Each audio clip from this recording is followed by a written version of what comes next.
When I first found Torp, he was as big as my thumb. He was just a day old.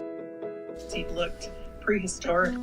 He was with no feathers, he just had a little bit of fuzz. We had some high winds and it blew the nest out of the wreath. I cupped him in my hand and kept him warm, and I just watched for the mother. I never saw her come back.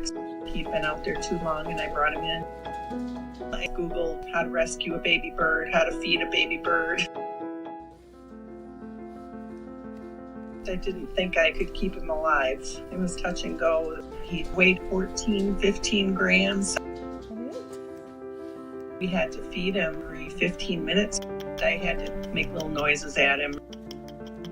I try to poke him and touch his beak until he opened his mouth.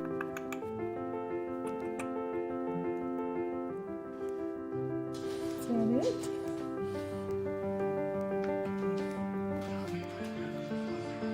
He started getting stronger.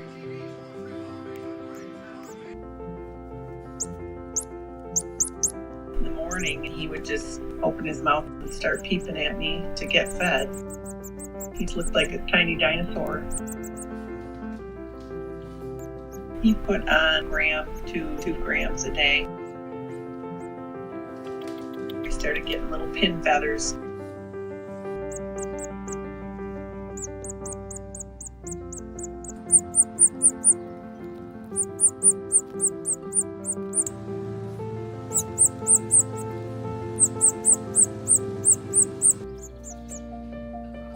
The feathers came in.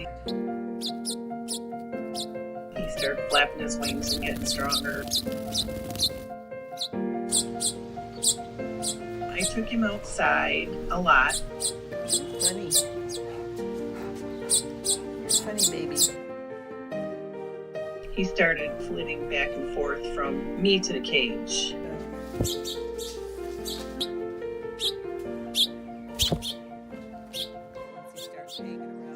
The day that he flew away, I was feeding him on the porch and he flew up and was gone. And I thought, oh, he's gone now.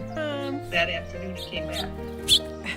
He would fly to me and sit on my hand and I could feed him.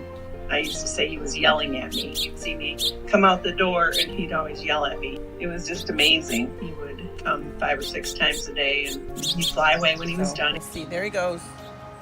Come in. And then I put a bird feeder in my garden and I saw him for a couple days. Then he's just stopped coming. I'm still amazed that I raised him. It's hard to believe that I did that. Like, comment, and subscribe.